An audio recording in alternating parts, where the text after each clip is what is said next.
Praise the Lord. Good morning, everyone. Good morning. Ano po ang pulala ng Panginoon sa Diyos sa mga Praise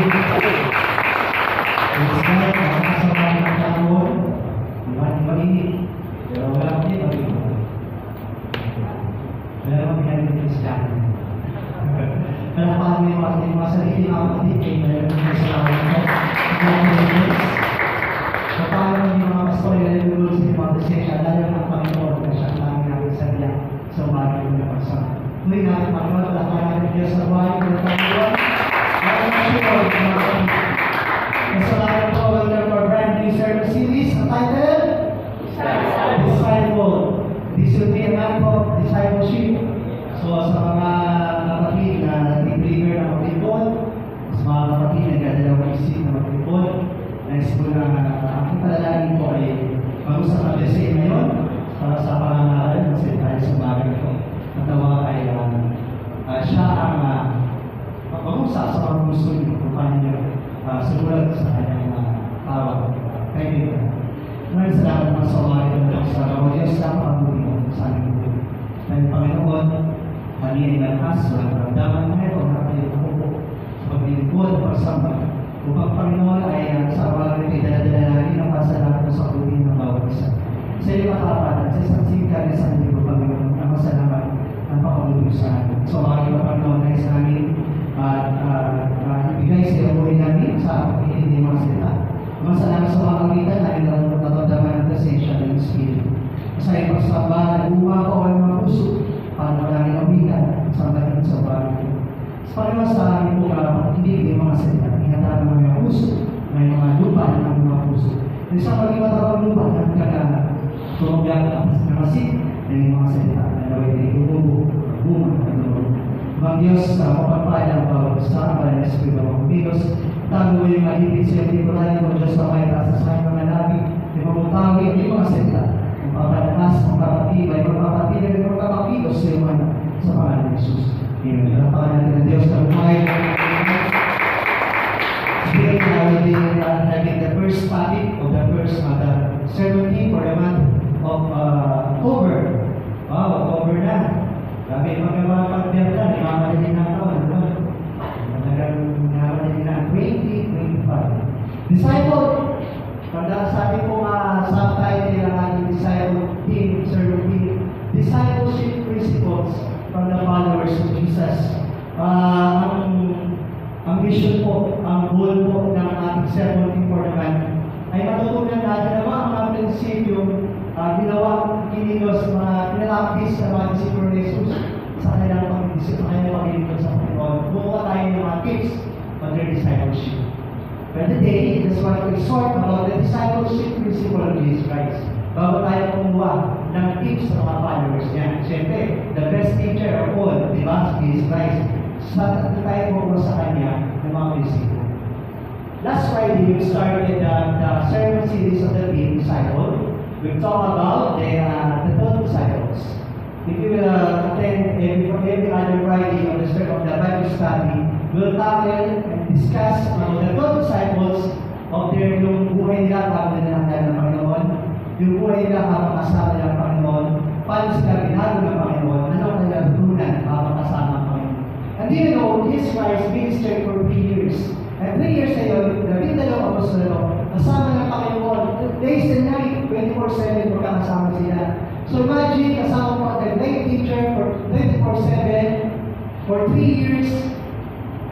Grabe ang nakuha ng mga disipulo. So, they deserve to be discussed what are their principles as they follow Jesus. Hindi tayo mga Kristiyano, ano bang prinsipyo ang makukulan sa kanila. That's why as I discuss about the first topic, habang mininisyo ko yung paksa, right there and then, God revealed the principles. Ang ganda. Hindi po, meron po mga timeline, meron po mga plan, lesson plan. Pero yung discussion, God fits the principle. Ang galing, habang nakawan natin, meron po ang prinsipyo pala ng paglilipad sa Panginoon. During your sermon, during Sundays, habang kayo dumadalo, habang nakikinig po kayo ng sermon, batayin po ang mga salita namin, na galing sa Panginoon. Sa pagkasalita po namin, makukuha niyo po ang prinsipyo tungkol sa pag-ibig sa Panginoon. Kaya hindi po sa mga prayer meetings. Ang mga prayer meeting speakers natin, sa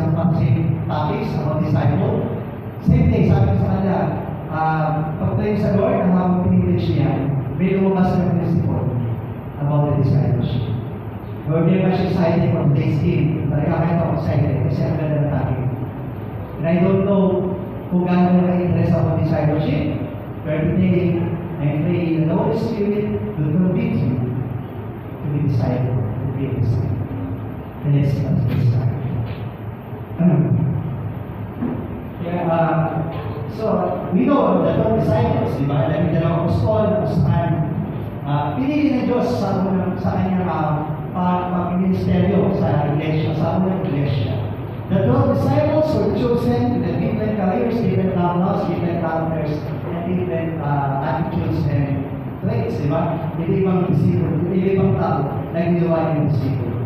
Ang sabi, a disciple is one who is committed to live in a way that pleases God.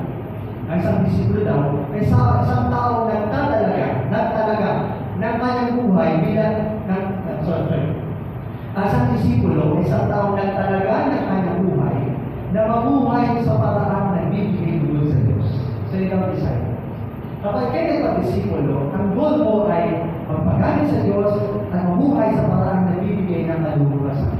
Meaning, hindi ka na mabubuhay sa kasalanan. Although we are still living in the simple world, pero may paraan ang isang Kristiyano mabuhay ng hindi nagkakasama. Ay, sabi natin, Pastor, yes, there is. Because God's salvation on the cross, gusto yan, mayroon akong galihan na nagpatayo sa kasalanan ating pag-aaral. Discipleship is the lifelong process of becoming a person who disciple and disciple. Sabihin, ang pagiging disipulo, lifetime po yan. Process po yan, process. Ang si Pastor Ray, si Pastor Boy, hanggang ngayon nagpapadisipulo kami sa Panginoon. We're not yet perfect. As long as the Lord did not come, hindi mo tayo nakakapasok sa kalangitan, wala perfectong Kristiyano. We're still close, we still have characters and attitude that is not becoming. Huwag galing hindi ka marasay sa Kristiyano. But still, being a disciple sa lifelong process, buong buhay na pinoproses tayo ng Diyos. Do you know, every day in your life, God is changing you? Do you believe in that? Day by day, God is changing you. Ang Kristiyano, nagpapadisipulo, o man nag-alagay siya nagkakatila-defect mo, ilang mas, masay-say sa gospel, marami silang pagkakamali. But day by day, Jesus Christ is correcting them. Ibig sabihin ng Kristiyano lumalago, habang nagkakamali, na itutuwid niya ako, hindi na ulit yung pagkakamali, hindi siya sumasama, napapabuti. Bumabait, ganun natin siguro. Sabihin, ang pagkakalagay is a lifelong process. Habang buhay tayo, nagpapadisipulo, hindi disipulo tayo ng Diyos. Our first topic for this month of October, Jesus' Discipleship Principles, Part 1. Sobrang dami ng prinsipyo na aral natin sa Panginoon, kailangan din natin sa dalawa. Today, Part 1, about the Mark chapter 6, binasa ng kapatid. It's an open verses of Mark 6.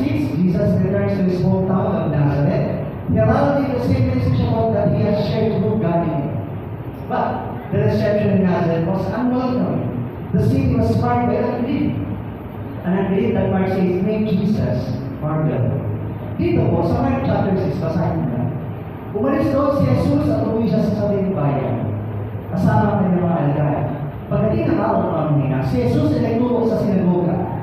Maraming tao nakalilig sa kanya at sa kanyang pagkapamaya, tanong sila. Saan niya natutunan ng lahat niyan? Anong panguluman ang pinagdalo sa kanya? Paano siya nakakuha ng mga? Hindi ba ito ang pagpilitero anak? Hindi ba ito ang pagpilitero anak ng Maria? Kapatid ni Santiago, Jose, Judas at Simon. Taga rito rin ang kanyang mga kapatid na babae, di ba? Kaya hindi sila naniwala sa kanya. The opening story of our sermon today, Mark chapter 6, sabi ng Biblia, na walang propeta sa sarili ng bayan. Do you know Jesus Christ was not being believed? Hindi siya pinaniwalaan ng kanyang mga kababae sa ating mga senyo. Baka may nag-negosyo kung na may sa vertical tao. Sino mag-upload sa mga online seller? Yung sarili ng pamilya at mga kaibigan, hindi niya magtitiwala sa inyo. Ano ang mga sa sales industry? Ako naging sales nila, mga real estate, insurance, life. Ang nakuha mo mga kliyente, hindi mo kilala ang ibang tao. Yung mga kilala mo, kapamilya o kaibigan, those friends, they are doubtful. Wala silang tiwala sa'yo. Ano yung sabi ng mga tao?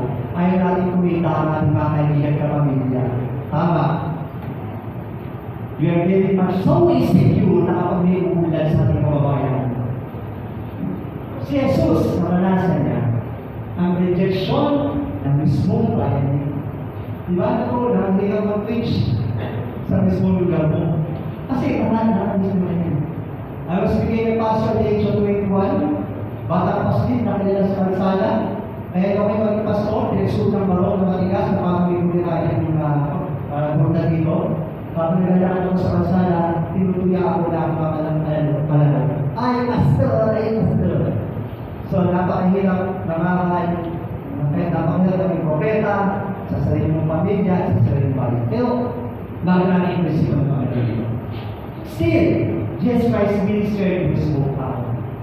Regardless of the people who are not believing in him. Maraming hindi mga Jesus Christ was marvelous. Okay na. Ano naman ang sa mga testimony para kayo sa kayo nila maniwala sa akin? Siyempre, si Jesus naman, mula sa pagkabata ay perfect na yan. Wala na hindi mo kasalanan ng bata yan. So, maganda ang testimony niya. Ang talim lang sa kanyang background, anak siya mahirap. Anak siya lang sa plain housewife, at ng isang karpintero, at mismo siya naman ang career, ang profesyon ng kanyang amang susi, especially, nauupo. Karpintero. So people see us in our integrity as a person. Minsan kinikilala natin, ano ba? Pinagkamali nito. Ano ba yung pamilya nito? The same thing with Jesus, people is suspicious. Saan nagkakaroon? Hindi nga, sinabi sa versikulo lamang mga sila, sa kanyang mga sinasabi, Jesus is so full of wisdom. Sa sinagoga na nga siya, ay punong-puno ng karunungan ng mga kaibigan, ay siya yung mga. I remember, when I was invited to serve English, bago ba pa na ako pastor, invite ako sa kaibigan ko bilang speaker. Tapos ako na natapos ko naman sa biyaya sa participate. And membership to experience. When he go after the service, tsaka na may isang pinsa. Kung nandun ko sa likod ng pinsan ko, kung alam ko lang kung unang manando siya, makukuha ng mag-preach. Kasi meron historically ng family feud. Meron kami yung pamilya ng awag. Kung sa lupa, mana. Pero kung alam mo lang, nandiyan yan, gulo makasiwa. Pero salamat sa ngayon, hindi ko nakita sa kulungan ng maraming tao na buwang. Nakita ko siya. Mag-aaswa. Kasi okay, mas nag-good. Pinsang ka sa dulo. Parang islit, marang siya. Kasi tinala niya yung mga salitaan, palitan ng mga salita namin yung pamilya natin. Hindi, no? But after that, hindi may nakatala siya. Mas nagtala na. So, thank God, ayaw sa lang natin ito ako, kala ko, kakain sa pagmuli ko, maninirapan. What I want to say is the same thing with Jesus. When he started ministering, especially sa kanyang hometown, may struggle eh. Nag-struggle siya kasi walang naniniwala siya. Kasi kinalimutan natin, ang pati nakakilala yung mga kapatid. How if meron pang masamang testimony, ang pato po ang mga kapatid na sa Santiago, so, it is a struggling in the Jesus Christ sa part niya na mangaral sa Pilipinas sa gusto ng kanyang bayan. Well, Jesus was affected by that belief na sa pintalang Panginoon. Hindi siya ganun ka-insensitive. Affectado siya. The same thing with you. When some people do not like you, you're affected. Pero sabi natin, hindi na disadvantage. Pero we are still affected. Why? It's because in life yung buhay natin, gusto natin, walang kaaway, walang lahat close, lahat. So, this guy was so affected that because walang naniniwala sa kanya, he wasn't surprised pero yet, siya affectado, hindi pero siya nagulang. There are many that prepare him from his mission.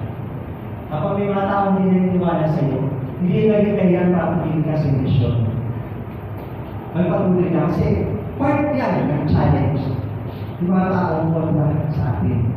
So he left Nazareth and continued teaching. So umalis siya sa Nazareth kasi nga, ang daming mga kontra sa kanya. So he continued teaching and also did something that he had never done after his wife. He sent her out witnesses to speak on his behalf. So dahil nga, maraming pininiwala sa ng Nazareth, nagpadala siya ngayon ng mga pastor. Kaya hindi siya gospel. Then ayaw maniwala. Ako bilang si Jesus na kababayan at kababata, sige magpadala ako ng ibang tao, magsasalita sa inyo tungkol sa Ebanghelyo. Ganon tayo. When people are stranger, tapos pinakilala siya with a beautiful background, with a good integrity, pati tayo ng iba. Diba? Kaya kapag pinakilala natin ang tao, isla natin yung ganon si Jesus. He faced those trials. Pero what principles prepare for this Christ? The people that supply you sent a representative to speak for you about the gospel. Sige, ayon sa akin kasi padala ka rin yung ganda. Prokuhan ko. So, ganun. One of the principles of Jesus Christ that kung kaya sabihan yung itatyo din yung Jesus Christ na hindi nagawang ma-overpower yung mga kababayan niya, ma-influence siya, mabintahan, kulang na yung power load. It shows that still, Jesus Christ is human. Still, tao din siya niligamit. At mayroong mga limitasyon na parang yun. At dito, pumapasok ang kapangyarihan ng pag-ibisip. If Jesus Christ did everything without the help of the disciples, walang discipleship. Tandaan. Kasi Jesus ay nangaral ng minister na mag-isa, at di siya wala na dalawa. Hanggang sa mga nailatos na walang kakilala, walang uploads, there is no such thing as discipleship. Kailangan natin na tapos. Dahil pinasinabi sa kanila, ang isang propeta ay ginagalang ng lahat, hindi lang sa kanyang mga kababayan. Mga kamag-anak at kanyang pamilya. Hindi siya nakagawa ng malakot. So, hindi siya nakagawa ng miracle sa Nazareth. Maliban sa ilang may sakit na pinatuman niya, kanyang kamay pinagaling na mga siya ay kaya pinamaniwala sa akin. Still, Jesus Christ make a little bit of healing, pero yung miracles hindi kayo gawa sa kanyang mismong bayan. What Jesus' discipleship will learn from the scriptures today? Ano ang mga aral natin magtunan sa mga ganito sa ating pagbasa sa kasunod? Number one, the 12 are sent out with the power and authority of Jesus. Sabi ko, binigay ko kanina. Dahil si Jesus, ang hindi pinapalaman sa Nazareth, nagtalaga na siya ng mga tao mananalita, magkasalita, gospel, ng Ebanghelyo. So he sent disciples, the 12, Mark chapter 6, verse 7, calling the 12 to him, he began to send them out 2 by 2 and gave them authority of figures in. Tinawag niya ng dalawa, sinunod sila ng dalawa, sila ibigyan ng kapagaling magpalaya sa masamang spirit. Ito yung principle na inanap ng mga Mormons. Nakakatawa kayo ng Mormons sa Amerikano, sa Pilipino. 2 by 2, yan ang principle. Which is kahit Mormons principle niya, we can adapt the principle. Hayo na yung dalawa. Diba? Okay, Benignos, dalawa. The same thing with the 12 disciples. That's why, even number 12. So, divide by 2, 6 groups, 6 small groups. Nahumayon, dalawa mga sige. Maghumayon ko. So, early in this ministry, Jesus called men to follow him. Sa kanyang pangamas, sa kanyang pag-ministero, tumawag siya ng mga tao susunod sa kanya. Telling them that he would make them the fishers of men. Mga malakayan, mga tao. After gathering the 12, who would be named apostles, Jesus appointed them as those who would be with him and would be there to be sent out. Nagkaroon ng discipleship. Alam niyo ba, kung natin tinawag silang disipulo. Ano ba disipulo? Disipulo meaning mag-aaral, estudyante, tinuturuan, nagpapaturo. Pero nag-aaral anong promotion ng mga disipulo? Dimas na apostol. Ano yung apostol? Nag-presenta. Meaning, tapos na yung apostol, dinisipulo na sila. Dinire-equip para maghayo, pag sinend out na sila, handa na. Tulad ng mga atleta na ating mga Olympic. Si Marcos Milo. Si Milo. Diba? Bago yan madala. Grabe ang training ng bata kaya, di ba? Yung equipment, bago siya, kaya napagkaroon kayo. Grabe ang equipment. Mga tao na nagpapabisiguro, nagpapatrain. The same with the 12. Bago sila din mga apostol, disciple to muna. There's actually what we call discipleship promotion. Kailangan hindi ka maging disciple. Kailangan maging disciple ka. Hindi dapat tayo estudyante, kailangan magtuturo ka. Yan ang principle ng Panginoon Jesus. So he said, out of 12, Jesus went down the mountainside and called to him those who he wanted. Ito yung principle ng Panginoon. Alam niyo ba, tumatawag siya according sa kanyang gusto. Hindi sa according sa may gusto. Jesus Christ called the disciples, the leaders, the servants of the church, dahil hindi gusto mo. Siya mismo ang tumawag sa iyo. For the ministers, minister workers of the church. Kaya ka nandiyan sa ministry, hindi gusto mo kapatid. Hindi ka pinili, kaya nagustuhan mo na. Kung bakit nandiyan sa ministry yan, hindi mo. Di ba nakakabuhay? Huwag kang magmalaki yun. Kaya ako talaga pag-ministry yan. Kaya ako talaga pag-ministry yan. Kaya ako talaga pag-ministry yan. No. Kaya nga sa ministry yan, dahil sabi na Panginoon, tinawag na yan. So, mga tao pinili niya at lumapit sila sa kanya. Sabi ito, he called to him those he wanted and they came. He appointed the 12 that they might be with him and that he might send them out to preach. So those 12, gusto niya may kapili niya. Mapiliin niya, kumukuha talaga ng dalawa. So, nakita natin na sila ay sinugo ng Panginoon.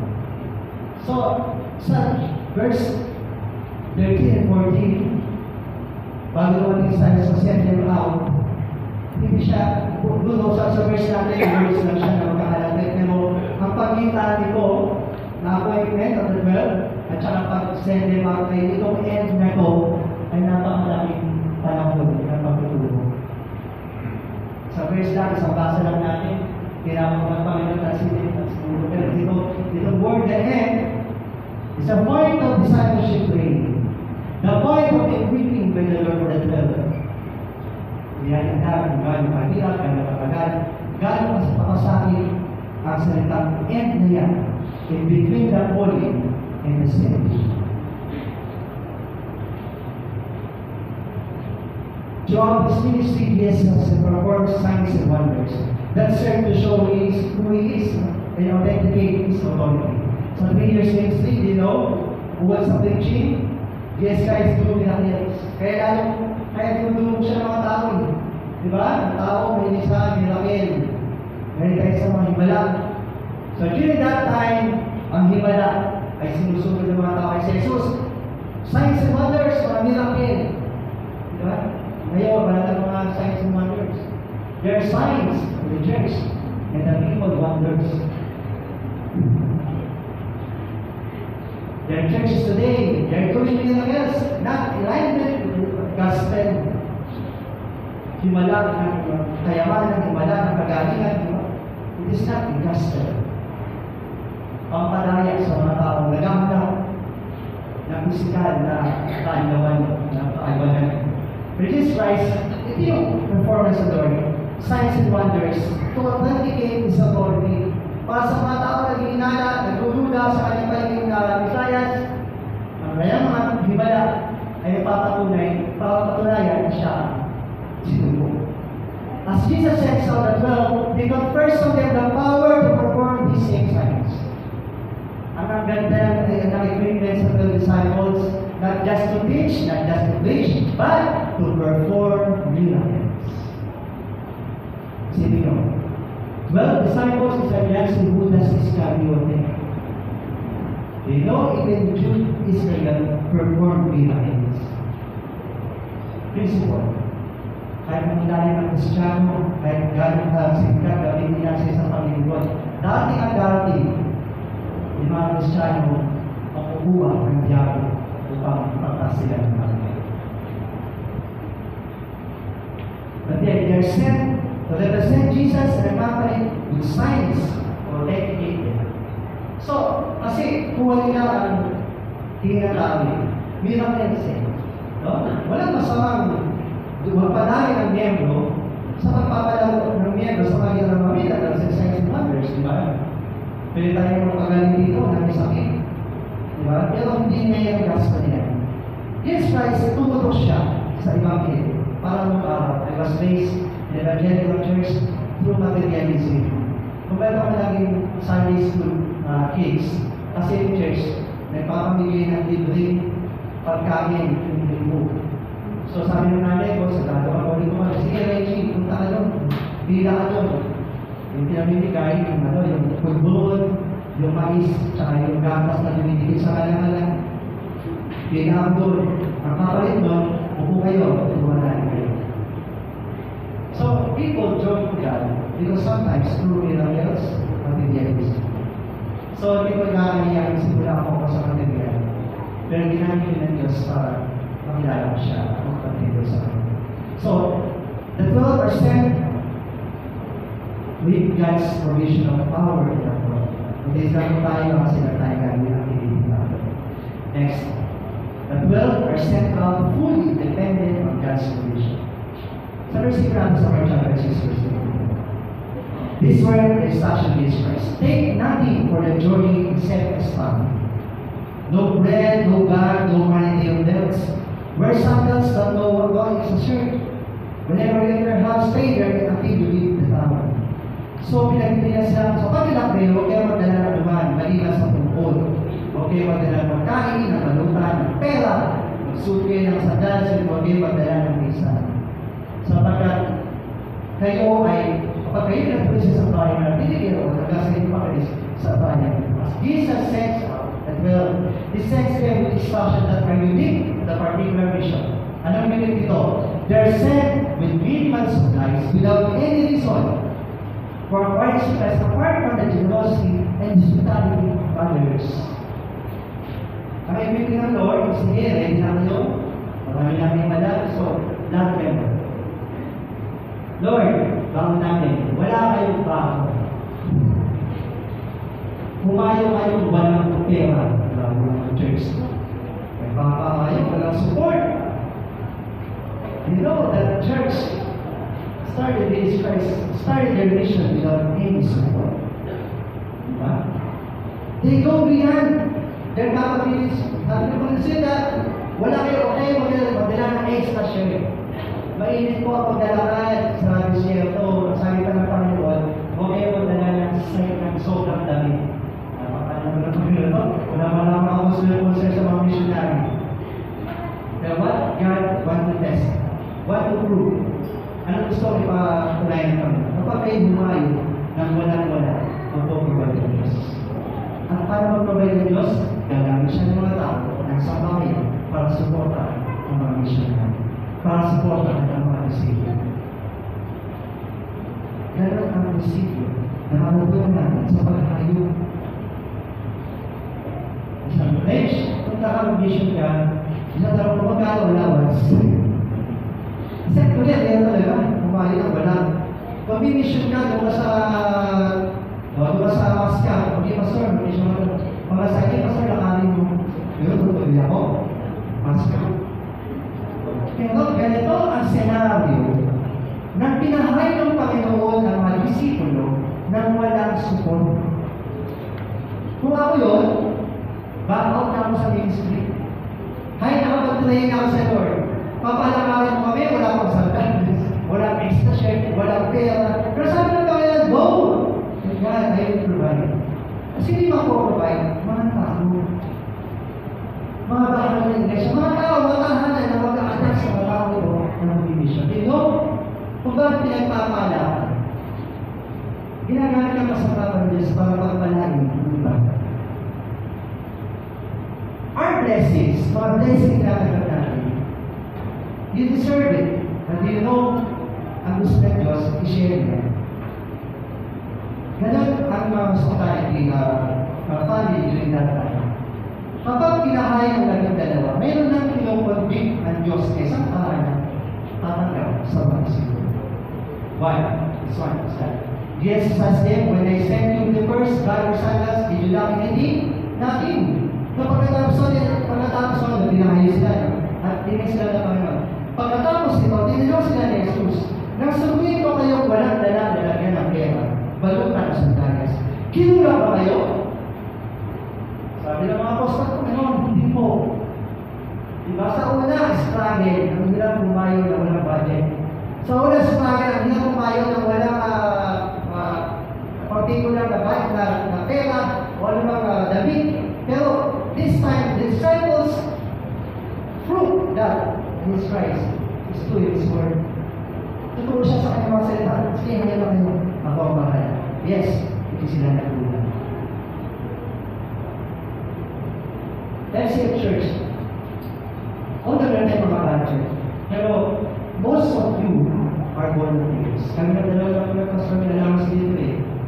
Pero from my heart, you deserve more because you are volunteers. Pero kung lahat naman tayo bibigyan ng allowance, wala matitira sa budget ng church. Wala tayong magiging ng para sa church. Pero hindi yung tayo na ito. Every time you obey in His words, rest assured, He will provide. Ang nabasa ko po sa business, sabi ko sa inyo, I've been 12 years in the church ministry without any sickness and wala akong nakakita. Ngayon na po ako nakadanas ng maraming mga. Pero mas clear pa lang makikita namin. Pero that time, wala akong nakakita isip ko, lagi mga akong panahon eh. Pero hindi ko na nasa kong hinayaan. Dahil it's my passion. I'm happy with my ministry. Talagang namin ko yung provision of the Lord. Ngayon ako nagpapula sa mga Messiah sa ministry because I follow Jesus. At tatanggap ko kaya pangako na anak, kapag sumunod ka sa akin, hindi ako mapupulat sa iyo. Imagine, yung mga Kristiyan, matitigas sa ulo. Yung mga Kristiyan, hindi na nilingkod. Pero hindi na babayaan yung Panginoon. Ikaw pa kanya. Nagilingkod sa Panginoon na may katawanan, hindi na babayaan yung Panginoon. God is so unfair. Ikaw ay pinabayaan, kapag hindi nagilingkod, ay hindi na babayaan. Tulad sa bayan, mga ibon, nagpapabayaan ng Diyos. Hindi marunong magtrabaho mamaya, pero hindi ko nagkukulang mo. Ikaw mamaya, kaya natin gusto ang pangalan ng Panginoon. The 12% out knowing that they will be rejected. In a ministry, there's always rejection. Lalo na sa evangelism. Bakit unang tanong? Anong dahilan bakit ayaw mo mag-share? Aminin ko na, dyan ako nagsimula. Nahihiya, pangalawa, pangaming tanong, hindi wala. Tama? At pangatlo, kaya hindi kayo share, wala kayong burden sa puso mo. Na ipakayag ang salita ng Diyos sa mga taong nililigtas. Hindi kayo nakatawa sa mga taong makakasunod. Kapag ang puso mo, nagkaroon ng Diyos sa puso mo, maawa. We have compassion to the people who are lost.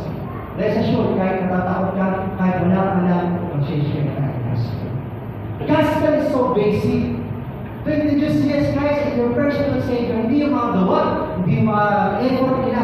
Yun lang mga kapatid, ipakilala mo sa Jesus, bilang tagapagay sa kanyang buhay, yun lang. Hindi mo sa sinyo.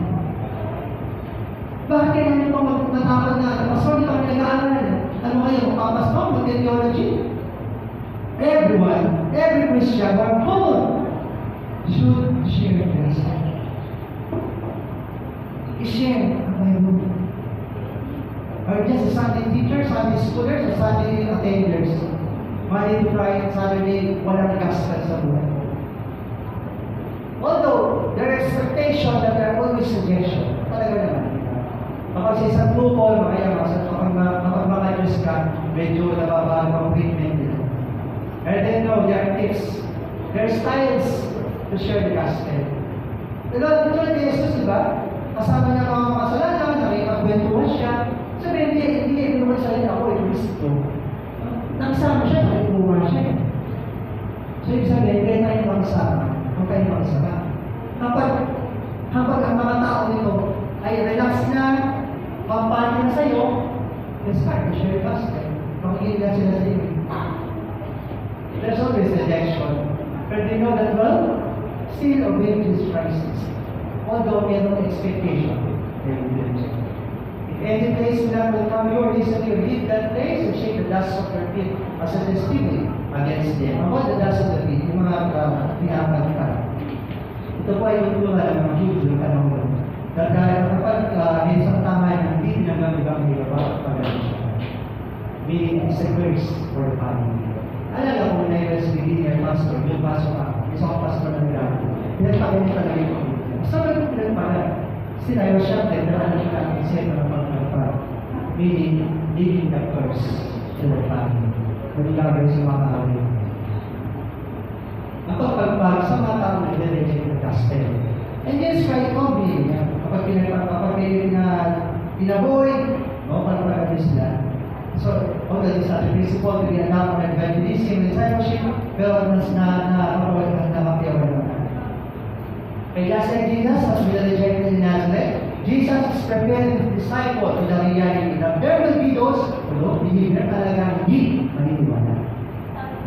Beyond that, there may be some who are hostile toward what the message and the messengers. Yung mga taong common pa, na ikaw na sa iyong nag-aaral, nasa iyong pang-aaral, sa iyong mensahe. Shake ito yung shake of the dust. Shake of the dust is the Jewish tradition of shake of the dust when living in pagan nation and returning to Israel, coming to as a symbol against those who refuse to believe. Because of their belief, they are marked as those who are outside of Israel. So, masyadong malalim tayo shake of the dust. Now, we'll talk about the response to the word. Meron tayong tatlong prinsipyo, di ba? Anong tatlong prinsipyo? They're setting out with authority. Pangalawa, they're set out with provision. Tatlo, they're set out spending with rejection. This time, ano po ang response ng word? Paano bumubulat ang dalawa? Number one, obedient proclamation. They obeyed Christ. They went out and preached that people should obey. So, humayo nga ang dalawa. At nangalan sa mga tao na dapat sila magsisi at tumalikod sa mga kasalanan. Now, then the basic of our gospel. Preach for the people to repent. Kasi yung mga tao na akala nila ligtas sa sila sa kayo mabait. Na kahit hindi nasisita, kahit hindi naglilikod, kahit mabait na daw sila, may ligtas sa sila. No. They should know. Kailangan alam nila yan. Na kailangan mabuting gawa, kahit mabuting tao, hindi sapat sa kanilang kaligtasan. Kailangan makilala na si Jesus. They should repent, magsisi lang ng kasalanan, ang dating ng Panginoon. That's the gospel. Very basic po ang paghahayo ng nagdalawa.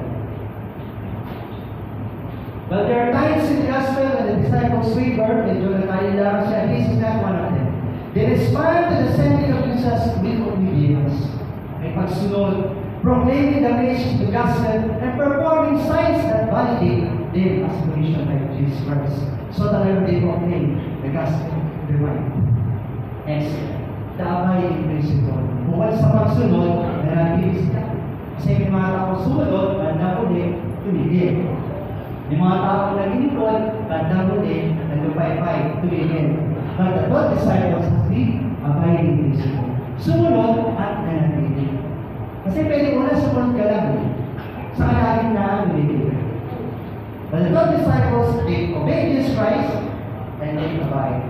They drove out Nicodemus and anointed them sick people with oil and healed them. So the abiding principle is this. As we consider the call to faithfully share the messages, as we must be obedient. We go not in our own power, but in His, knowing that God will provide. While not all will believe, we can trust that God is accomplishing His plan in the world. We should be thankful for the faithfulness of the apostles and likewise strive to be faithful in our generation.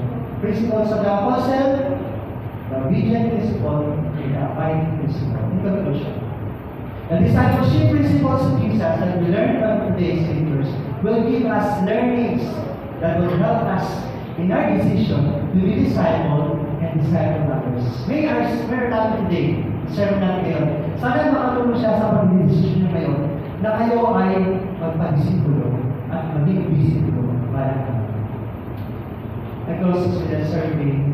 The studies about the retention rate of listening to preaching. Retention rate po yung pag nakinig ka, nananatiling sa iyo yung mga nakikapakinggan ng retention. Study shows that people retain only 5 to 10 minutes or 5 to 10% of what they hear through the spoken communication. Do you know, yung pinipis mo ngayon, wala kayo ng simula mo, 5 to 10% na mararanasan. Diba? Ginulat na tayo. 5 to 10%. And even, when they were listening attentively sa mga attentive, you lose 40% of what you heard after 2 minutes. Kaya nawawala na. Sayang pala yung 40 minutes namin pag-image. Nawawala pa na. So, we lose 60% of the message after half day. Mamaya pa lang, alalunan. Alahaki ng sermon ni pastor na alalunan na. Manatawa kayo, no? And we lose 90% after 1 week. Ubus. Wala na natira. 10% na lang. May 10% yung tayo din. The retention rate of our preachings. Diba? So, kasi wala na nalang preaching. Ang bago sa kanya may tayo sa atin. Ito ang ganitong solusyon. Umamin kayo, tutuban. Umamin kayo, tutuban kayo. Sige nga, kung hindi mo yan, sino yung taga-Sunday na dito? I-resign mo lahat yung pinili si Pastor. Wala kayong kasi namin ka dahil 10 days. So, kaya solusyon na. So, study shows that most people only remember 10% of what they read from textbook. Mga tao lang, kung di ba sa 10% lang ang nanatagpan. But they retain nearly 90% of what they hear through teaching others. Kapag magbasa ka ng libro, 10% lang. Pero kapag itinuro mo siya, 90% ang nananatili sa'yo. Ibig sabihin, mas effective na ipapasa mo pala yung narinig mo. Tama mo? Mas effective na pala hindi mo sinarili. Kasi pag sinarili mo siya, mawawala 10% ang matitiran. Pero kapag wala isinyan mo siya, 90% ang matitiran. Parang times down. Ano kayo po logic ng preaching at teaching? Teaching others.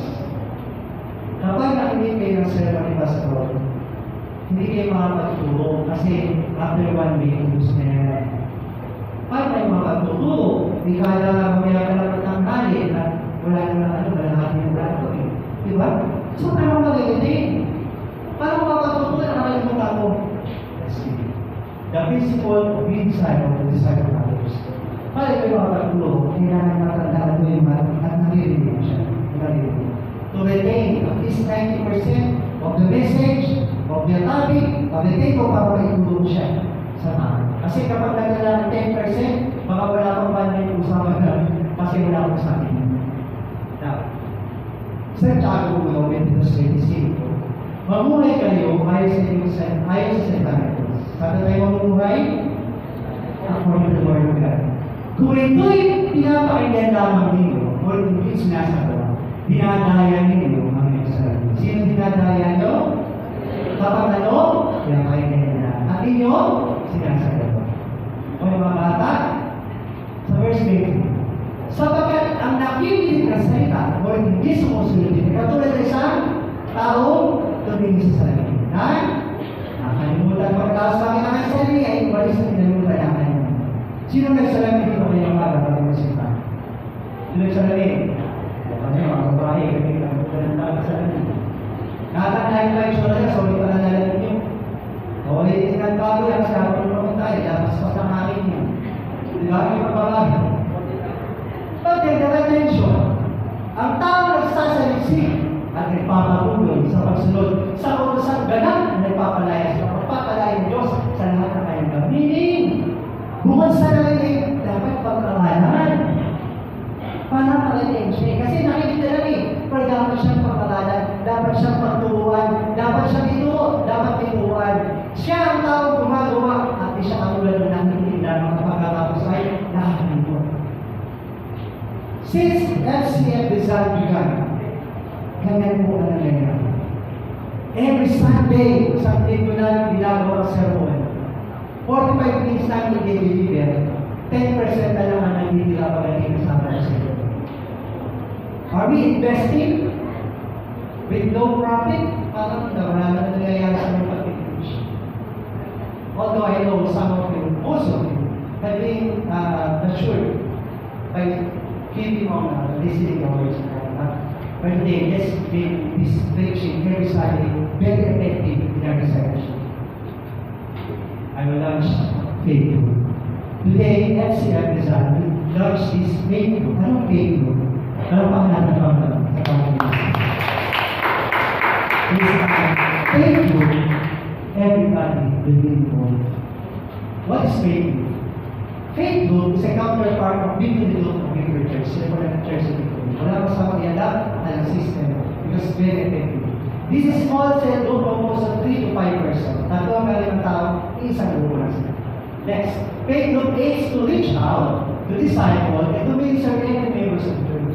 Kayo ngayong tatlo, kayo ngayong iman, reach out, anong problema, ano payo, kailangan siya, kailangan usap, o kailangan disciple, at kailangan minister. So those are the aims of the small group. Next, only one simple task na ibibigay sa Faith Group is to reach faith, is to reflect, pag-usapan, reflect, how to apply the sermon being delivered every worship Sunday. Kaya tatlo, mag-uusap, ano ba, sa ceremony pa sa mga ba natin yung mga ikaw ganyan. So, di ba? So, tatlo kayo mag-uusap.